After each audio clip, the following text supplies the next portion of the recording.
नमस्कार दोस्तों, मैं AR आज़ाद आज आपके साथ एक नई वीडियो के ज़रिए आपसे देश पर चर्चा करेंगे। एक हम सब के लिए खुशी की बात है कि देश की अदालत और ख़ासकर देश की हाई कोर्ट यानी देश का उच्च न्यायालय देश के दर्द को, उसकी लोगों की स्थिति और परिस्थिति को भली भांति समझ रहा है। वो समझ रहा है कि लोकतंत्र में स्वतंत्रता और उसके मौलिक अधिकार का किसी भी तरह से हनन नहीं होने दिया जाए। इसलिए कि अभिव्यक्ति की स्वतंत्रता पर जब कभी भी अंकुश लगाया गया है तो वो देश हित में कतई सही साबित नहीं हुआ है और इसे ही एक नए सिरे से फिर से दिल्ली हाई कोर्ट ने साबित कर दिया है कि अभिव्यक्ति की स्वतंत्रता को आतंकवाद से जोड़ना कहीं से दुरुस्त नहीं है। दिल्ली उच्च न्यायालय के 2 न्यायमूर्ति की बेंच ने अपने ऐतिहासिक फैसले में ये साफ कर दिया कि आतंकवाद और अभिव्यक्ति की स्वतंत्रता के अंतर्गत अपने अधिकारों का प्रयोग करने वाले में अंतर है और दिल्ली हाई कोर्ट ने सरकार और पुलिस की बखिया उधेड़ कर रख दी। ये साफ है कि सरकार के इशारे पर पुलिस अपनी ही जनता के साथ नाइंसाफ़ी करती है, दमनकारी नीति अपनाती है। एक स्टूडेंट को, छात्र छात्राओं को और आंदोलनकारियों को उसे आतंकवादी की श्रेणी में जब चाहे डाल देती है। और दुखद पहलू तब ये होता है कि दोष सिद्ध नहीं होता है और वो सालों के साल जेल में सड़ते रहते हैं। अभी जिस मामले पे दिल्ली हाई कोर्ट ने फैसला सुनाया है, उस मामले में JNU की 2 छात्रा और जामिया मिलिया के 1 छात्र सरकार और पुलिस के जुगलबंदी के शिकार हुए हैं। यानी CA और NRC में अपनी बात रखने वाले, अपनी अभिव्यक्ति दर्ज करने वाले लोगों को आतंकवादी करार दे दिया गया। उन्हें UAPA के मामले में मुकदमा दर्ज कर दिया गया और उन्हें जेल में भेज दिया गया। अब आप ये समझ सकते हैं कि एक छात्र अभिव्यक्ति की स्वतंत्रता के तहत, अपने अभिव्यक्ति के अधिकार के तहत और संविधान में प्रदत्त अधिकारों के तहत अगर देश में चल रही उथल पुथल, देश में सरकार की ओर से किए जा रहे अत्याचार और अन्याय के खिलाफ अगर आवाज़ बुलंद करते हैं तो वो आतंकवादी कैसे होते हैं। और यही सवाल दिल्ली हाई कोर्ट के 2 जज ने उठाया है और इसी सवाल के मद्देनज़र उन्होंने साफ सरकार को चेताते हुए कहा है कि सरकार के सामने आतंकवाद और अभिव्यक्ति का इस्तेमाल कर रहे लोगों के बीच मापने का, उसे परखने की जो एक रेखा है, जो एक लकीर है, जो एक उनका सरकारी चश्मा है, वो धुंधला हो गया है। ये बहुत बड़ी बात अदालत ने कह दी है। कहने का मतलब है कि सरकार उन बातों को जिस पर UAPA लगवाना चाहती है, लगवाती है और पुलिस सरकार की बात, नेताओं की बात में एक्शन लेती है और छात्र को एक गंभीर आतंकवादी जैसे मामले में गिरफ्तार कर लेती है और अदालत में दोष सिद्ध नहीं होता, लेकिन वो साल 2 साल तक वो जेल में कैद रहते हैं। और आप समझ सकते हैं कि उनकी सामाजिक स्थिति क्या होती है, उनके परिवार के प्रति समाज का क्या रवैया होता होगा, उन्हें किस तरह से समाज में जलील होना पड़ता होगा और ये सुनना पड़ता होगा कि इसके बच्चे आतंकवादी हैं। देश की बात करने वाला, देश प्रेमी को एक सरकार जब चाहे तब आतंकवादी घोषित कर दे। क्या ये लोकतंत्र में संभव है? और ये लोकतंत्र में ऐसा होना चाहिए? क्या संविधान इसकी इजाज़त देता है? और जो सरकार अपने संविधान की शपथ लेती है, उसके निर्वहन की शपथ लेती है, क्या वो सरकार उस शपथ पर कायम रहती है? आप ये समझिए कि यूएपीए कितना गंभीर मामला है। वो देश को तोड़ने, देश के खिलाफ साजिश रचने और देश को बदनाम करने, देश को तबाह करने की जो रणनीति होती है वो यूएपीए के तहत आती है। एक छात्र अगर सीए का विरोध कर रहा हो तो वो देश के लिए खतरा कैसे बन सकता है? एक छात्र, छात्रा या पिंजरा तोड़ के कार्यकर्ता अगर अपनी बात समाज के सामने रखने, समाज को उद्वेलित करने के लिए, समाज को समझाने के लिए, समाज को जागृत करने के लिए अपनी बात रखते हैं, तो वो आतंकवादी कहाँ से हो सकते हैं? ये बात अदालत समझ सकती है, क्या सरकार नहीं समझ सकती है? क्या सरकार इतनी नादान होती है कि उसके समझ में कुछ नहीं आती है? जाहिर सी बात है, या तो सरकार इतनी नादान है कि अदालत को कहना पड़ता है कि आतंकवाद और अभिव्यक्ति के बीच की रेखा को, उसके बीच के मामला को सरकार नहीं समझ पा रही, सरकार उस चश्मे से नहीं देख पा रही है, और सरकार के चश्मे में कुछ धुंधलापन है, सरकार की सोच में कुछ धुंधलापन है। नतीजे में क्या है कि सरकार छात्र छात्राओं के ऊपर इस तरह का आरोप लगा देती है, जिससे उसका पूरा का पूरा जीवन नरक बन जाता है। अभी 15 जून को दिल्ली हाई कोर्ट के 2 न्यायमूर्ति जस्टिस सिद्धार्थ मृदुल और अनूप जयराम बंबानी ने साफ कर दिया कि जामिया मिलिया के एक छात्र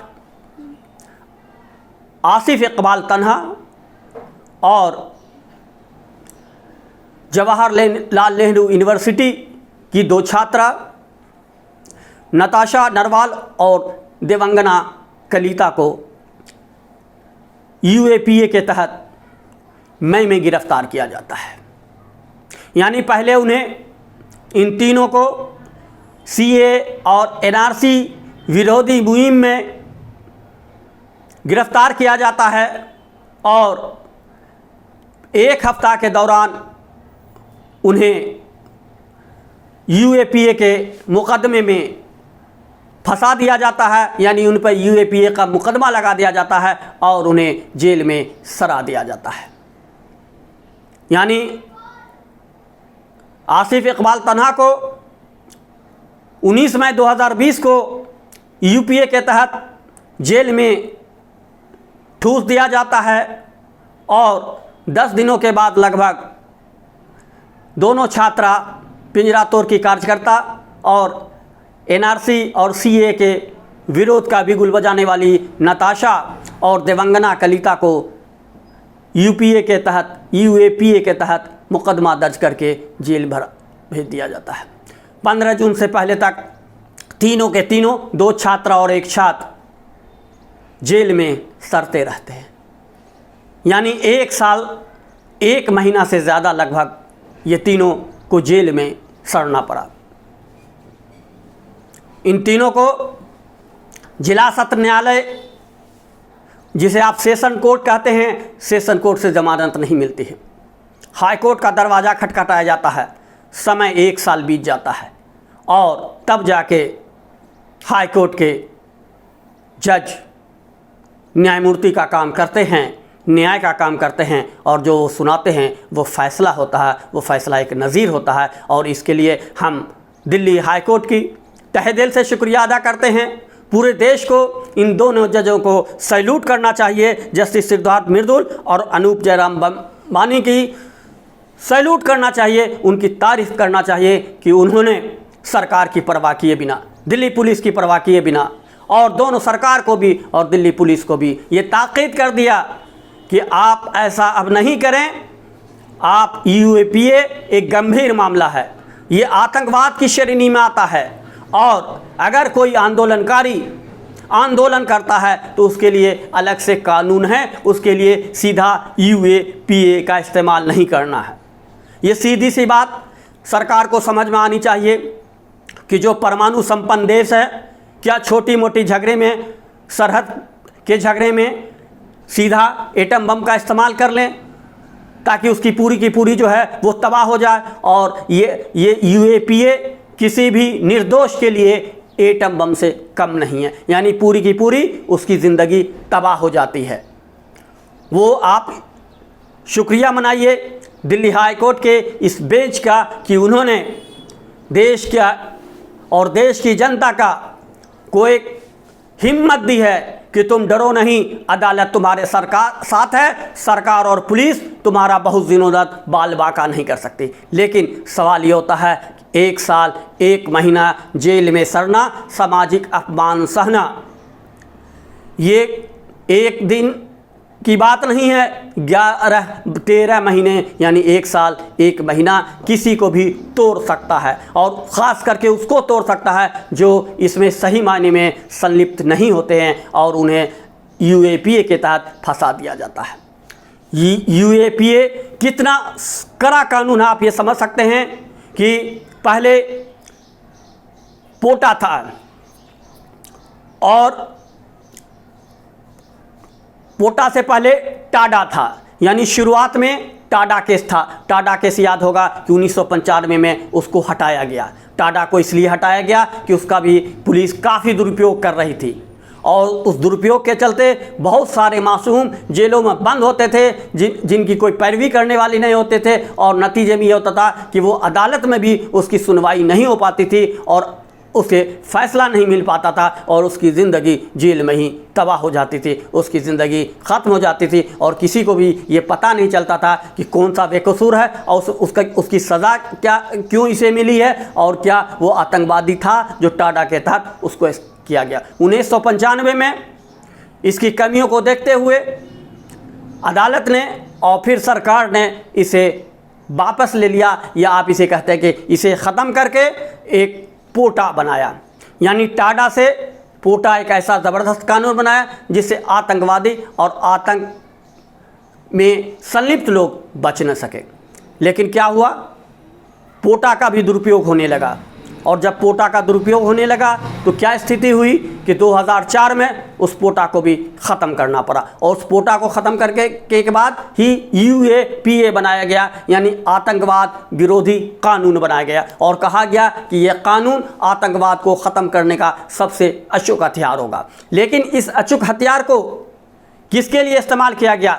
देश के भविष्य के लिए इस्तेमाल किया गया। जेएनयू के छात्र, जामिया मिलिया के छात्र देश के भविष्य, और देश के भविष्य को आतंकवादी बता दिया गया, देश के भविष्य को जेल में ठूस दिया गया। तो भारत का भविष्य क्या होगा आप समझ सकते हैं कि मौजूदा सरकार हो या जो भी सरकार हो, इस तरह से चाहे टाडा, पोटा और यूएपीए का इस्तेमाल करके देश की नौनिहालों के साथ, देश के छात्र छात्राओं के साथ और देश के बेकसूरों के साथ इस धारा का जो दुरुपयोग किया है वो देश के साथ एक तरह से खिलवाड़ किया गया है। और आपको हैरत होगी कि 2015 के बाद यूएपीए के मामले बढ़ते बढ़ते आज लगभग 1200 लोग यूएपीए के मुकदमे में जेल में सज़ा काट रहे हैं। कुछ लोगों को तो अदालत से ज़मानत मिल जाती है, जिनके परिवार, जिनके दोस्त, जिनके अपने बेगाने उनकी सूद लेते हैं, उन्हें हाई कोर्ट से, सुप्रीम कोर्ट से ज़मानत मिल जाती है। लेकिन बहुत सारे ऐसे बेकसूर लोग हैं, असमर्थ लोग हैं जो जेल में सड़े होते हैं, उनकी कोई सूद लेने वाला नहीं होता। अब सवाल यह है कि जब इस तरह से यूएपीए का दुरुपयोग होता है और अदालत उसे ज़मानत दे देती है, तो अदालत को एक नज़ीर और पेश करना चाहिए कि अदालत को ये कहना चाहिए कि जिसको हम ज़मानत दे रहे हैं उसके जो 13 महीने बर्बाद हुए, 1 साल बर्बाद हुए, 2 साल बर्बाद हुए, और उस पर जो बदनामी का धब्बा पड़ा, उस धब्बे का वो उस पुलिस के पैसे से, उसके जो रिटायरमेंट के पैसे हैं उस पैसे से उसको जो है जो पुलिस वाले शामिल थे जिन्होंने चार्जशीट दाखिल की या जिन्होंने ये आरोप मढ़ा और जिन्होंने ये केस बनाया, उनके वेतन से काटे जाएं, उनके रिटायरमेंट के पैसे काटे जाएं और वो उसका मुआवजा उनको दिया जाए, क्योंकि उन्होंने जो प्रताड़ित हुए हैं उस प्रताड़ना का मुआवजा नहीं मिल सकता है, लेकिन जो उनकी मानसिक स्थिति ये हुई है उसका मुआवजा देना होगा ताकि पुलिस वाले इससे बचे। यूपीए के तहत किसी के कहने पर सरकार के दबाव में मामला दर्ज करने से पहले बचे, और कम से कम दिल्ली पुलिस पर एक आदमी को अगर यूएपीए के तहत गिरफ्तार किया जाता है और अदालत उसे जमानत देती है तो 1 करोड़ रुपया उसको मुआवजा भी साथ में देना चाहिए।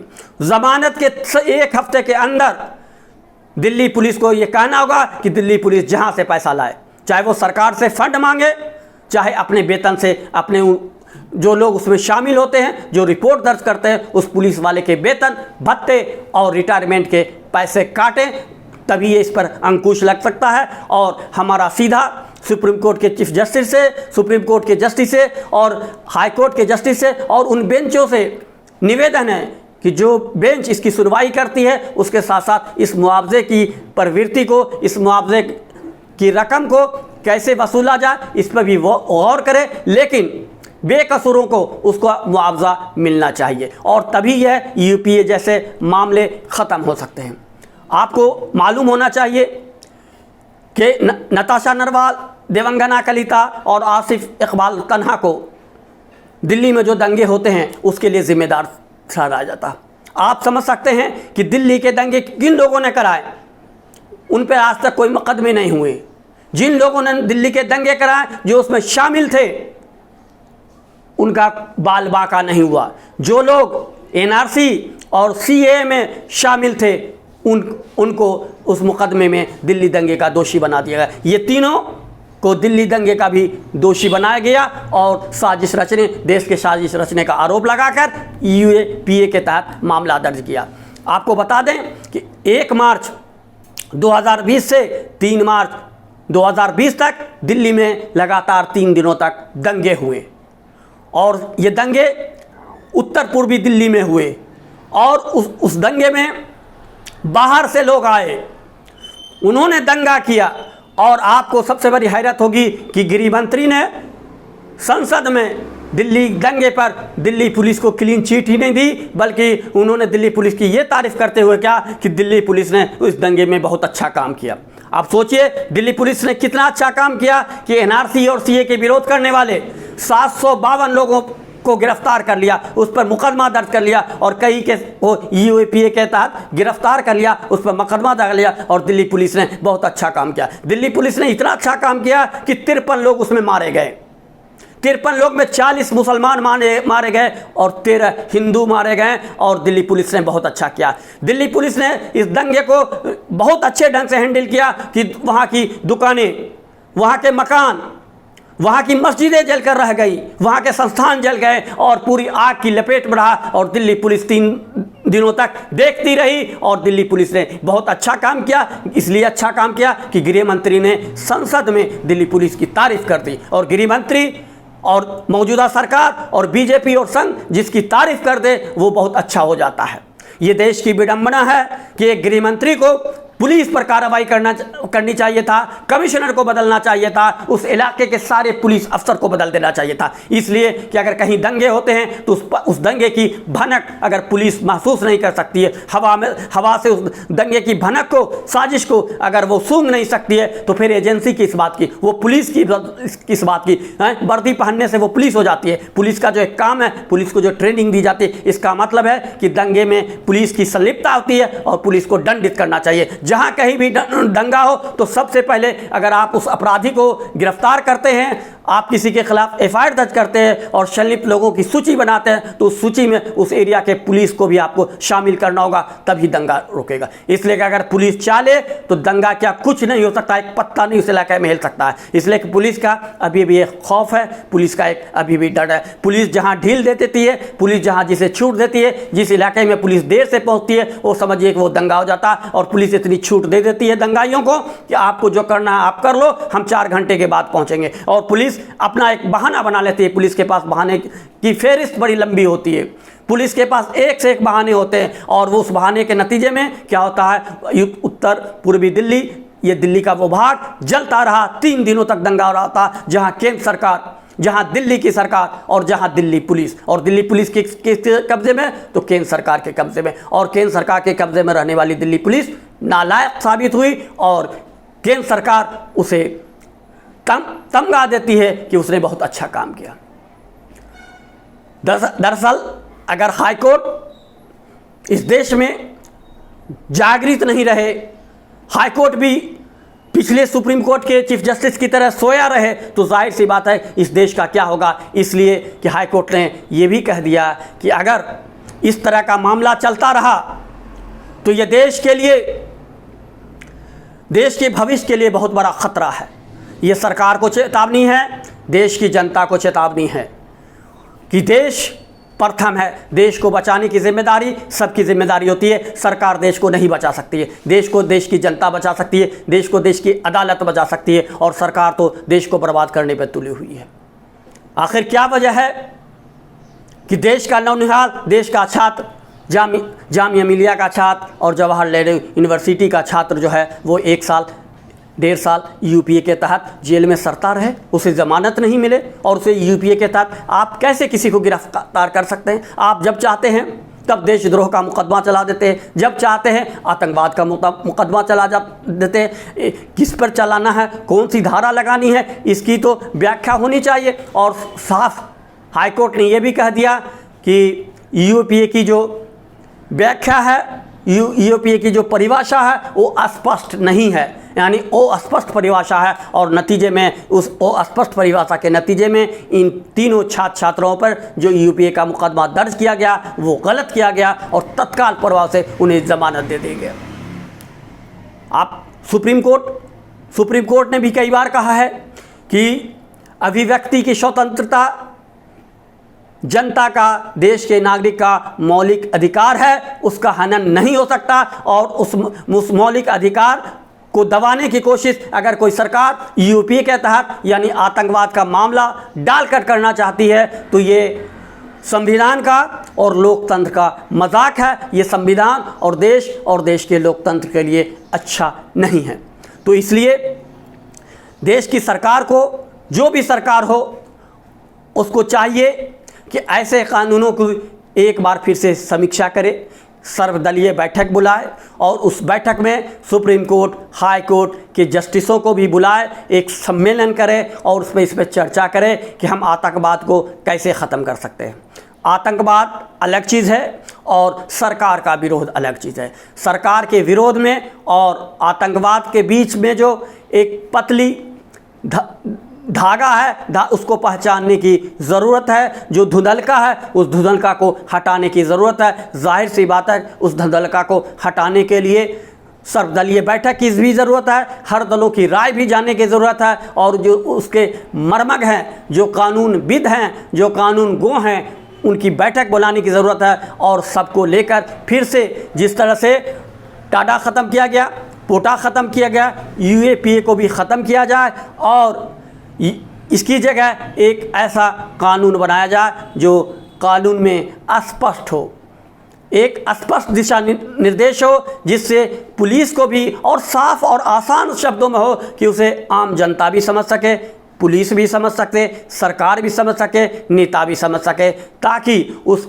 इस मामले में किसको यूपीए के तहत गिरफ्तार करना है, आतंकवाद के साजिश और षड्यंत्र में, और सीए, एनआरसी या किसान आंदोलन के रूप में अपनी मांग को लेकर आवाज़ बुलंद करना, अपनी अभिव्यक्ति की स्वतंत्रता का एहसास करना, और एहसास कराने के लिए अगर कोई आंदोलन करता है तो उसे आप आंदोलनजीवी कह दें, लेकिन उसे आप आतंकवादी नहीं कह सकते।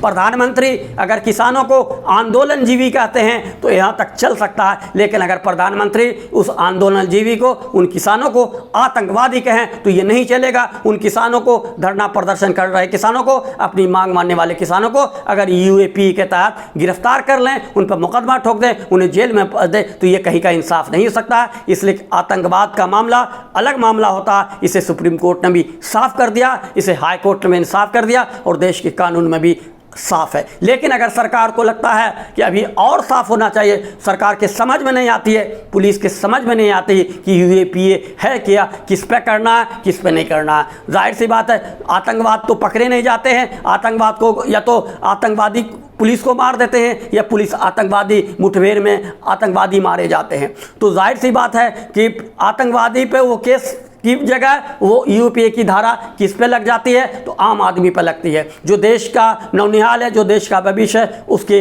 कैरियर को तबाह किया जाता है, उसके भविष्य को तबाह किया जाता है।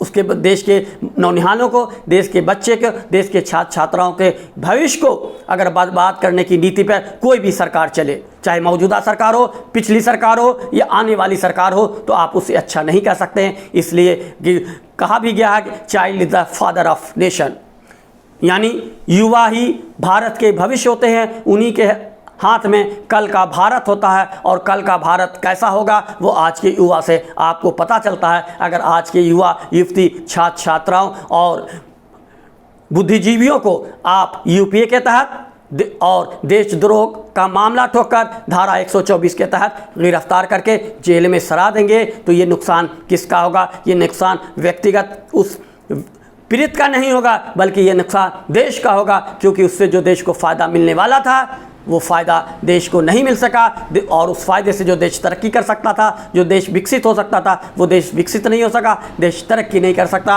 और आने वाली पीढ़ी को जो उससे प्रेरणा मिल सकता था, उससे आने वाली पीढ़ी वंचित रह गई। इसलिए सरकार को अपने स्वार्थ और अपनी नाराज़गी का इजहार करने का माध्यम यूएपीए को नहीं बनाना चाहिए। और एक तरह से ये साफ संकेत भी दिल्ली हाई कोर्ट ने दे दी है कि सरकार को इस पर बहुत ही संजीदगी के साथ सोचना चाहिए, और पुलिस को भी उन्होंने साफ कह दिया कि आपको यूपीए का मुकदमा दायर करने से पहले उसकी बारीकियों को समझना होगा, उसकी सूक्ष्मता को समझना होगा, उसकी नज़ाकत को समझना होगा, और इसके क्या प्रभाव पड़ेंगे उस दुष्परिणाम को भी समझना होगा। इसलिए कि देश के नागरिक आप भी हैं, देश का नागरिक वो भी है। जो यूपीए के तहत मामला दर्ज करता है वो भी देश का नागरिक है, और जिस पर यूएपीए के तहत मामला हो रहा है, नाजायज़ तरीके से मामला हो रहा है, वो भी देश का नागरिक है। और दोनों देश के नागरिक में फ़र्क अपनी अपनी ड्यूटी का है। आप अपनी ड्यूटी कर रहे हैं तो आप अपनी ड्यूटी भी संभल कर करें, सतर्कता के साथ करें।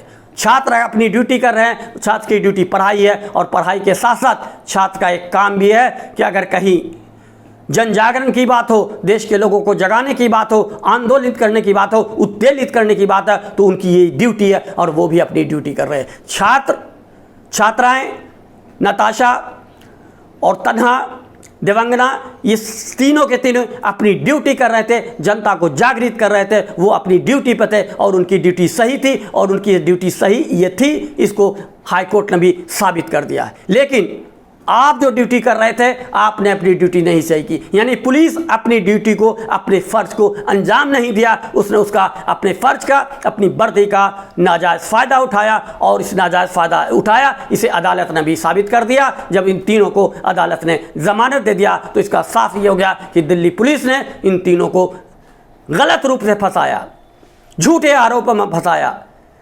और यानी कि दिल्ली पुलिस के कामकाज पे सवालिया निशान उठे। और अपनी अब लाज बचाने के लिए दिल्ली पुलिस ने क्या किया? 15 जून 2021 को दिल्ली हाई कोर्ट का फैसला आता है, और अगले दिन यानी 16 जून 2021 को दिल्ली पुलिस अपनी लाज ढकने के लिए, अपनी जो बेआबरू हो चुकी थी उस पर पर्दा डालने के लिए सुप्रीम कोर्ट का दरवाज़ा खटकाती है। यानी Delhi police Delhi high court के इस बेनज़ीर फैसले के खिलाफ सुप्रीम कोर्ट जाती है, और सुप्रीम कोर्ट जाती है और उसको लगता है कि वो सुप्रीम कोर्ट जो है वो दिल्ली पुलिस के हक़ में फैसले सुना देगी, और ये कह देगी कि ये तीनों छात्रा हैं आतंकवादी है, और उन्हें फिर यूपीए के तहत मामला दर्ज हो जाएगा, और वो फिर वो जेल में जाएंगे। ये दिल्ली पुलिस की नासमझी है, सरकार की नासमझी है कि वो जिस तरह से पहले सुप्रीम कोर्ट को उंगली पर इशारे पर नचा रहे थे, सुप्रीम कोर्ट को ब्लैक कर रहे थे, और सुप्रीम कोर्ट ब्लैक हो रहा था, उसके चीफ जस्टिस ब्लैक हो रहे थे। लेकिन अब जो है वो सुप्रीम कोर्ट जाग चुका है, और जब हाई कोर्ट जागा हुआ है तो सुप्रीम कोर्ट सोया नहीं रह सकता। सुप्रीम कोर्ट के पास और जिम्मेदारी है, इसलिए कि जब सुप्रीम कोर्ट दूसरे को जिम्मेदारी का एहसास करा सकती है तो वो खुद जिम्मेदारी से कैसे भाग सकती है। और आप यकीन मानिए कि दिल्ली हाई कोर्ट के फैसले को सुप्रीम कोर्ट नहीं बदलेगी, और नहीं बदलना चाहिए। और आप इससे अंदाज लगा सकते हैं कि सुप्रीम कोर्ट सोई है, अभी भी जागी है, सरकार के इशारे पर काम कर रही है। ये सरकार की कठपुतली बनी हुई है। ये फैसला एक नज़ीर बनेगा देश के सामने, दुनिया के सामने, कि अब वो पहली सुप्रीम कोर्ट नहीं रही। जो 2000 के बाद वाली जो सुप्रीम कोर्ट थी वो सुप्रीम कोर्ट नहीं है। 2021 से नए तौर पर सुप्रीम कोर्ट जो है वो जिंदा हुई है। और सुप्रीम कोर्ट जो है ख़ास तौर पर नए चीफ जस्टिस के आने के बाद सुप्रीम कोर्ट के तेवर बदले हैं, उनमें इंसाफ की भावना जगी है। और ये इंसाफ की भावना मुझे उम्मीद है वो दिखेगी और सुप्रीम कोर्ट के मौजूदा चीफ जस्टिस उसको दिखाने की कोशिश करेंगे। और सुप्रीम कोर्ट के चीफ जस्टिस के साथ साथ जितने भी न्यायमूर्ति हैं वो हाई कोर्ट के फैसले का मान रखेंगे, सम्मान रखेंगे और उसी के अनुरूप अपना फैसला सुनाएंगे। और दिल्ली पुलिस को फिर एक बार मुंहतोड़ जवाब देंगे और वो अपने ही सुप्रीम कोर्ट के उस फैसले को नज़ीर बनाएंगे जिसमें सुप्रीम कोर्ट ने कहा था कि अभिव्यक्ति की आज़ादी, अभिव्यक्ति और स्वतंत्रतापूर्वक बोलना, कहना, सरकार की आलोचना करना, आंदोलन करना और आतंकवाद कृत्य में फ़र्क है। और जब सुप्रीम कोर्ट इस बात को दोहरा देगी तो जाहिर सी बात है पुलिस और सरकार के बदले की भावना जो है वो औंधे मुँह गिरेगी और कुछ कम होगी। और ये कम होना देश के लिए बहुत ज़रूरी है। मैं एक बार फिर दूसरा मत परिवार की ओर से दिल्ली हाई कोर्ट के दोनों न्यायमूर्ति को सैल्यूट करता हूँ, नमस्कार करता हूँ और उनको धन्यवाद करता हूँ कि उन्होंने 3 जिंदगियाँ बर्बाद होते उन्होंने बचा ली, भारत के भविष्य को उन्होंने अंधकार होने से बचा लिया और गुमराही में जाने से बचा लिया और आने वाली पीढ़ी को एक संदेश दिया कि हम तुम्हारे साथ हैं, हम इंसाफ तुम्हारे साथ करेंगे, तुम डरो नहीं, अभिव्यक्ति की आज़ादी के लिए लड़ो, आंदोलन करो, अपनी बात करो, जनता को जगाओ, जनता को आंदोलित करो। और सरकार में इस आंदोलन में, इस आंदोलित करने में और सच बोलने में अगर सरकार का बुरा भी हो जाए, सरकार को बुरा भी लगे तो इसकी चिंता मत करो, हम हैं ना। तो दोस्तों आज बस इतना ही। हम फिर अगले वीडियो में आपसे रूबरू होंगे। लेकिन आपसे एक निवेदन है कि जो लोग अब तक सब्सक्राइब नहीं किए वो सब्सक्राइब कर लें और वीडियो अच्छा लगे तो अपने दोस्तों में शेयर भी करें और उन्हें सब्सक्राइब करने के लिए भी कहें। और इसलिए सब्सक्राइब करें ताकि हमारा वीडियो आप तक सबसे पहले पहुंच सके। नमस्कार।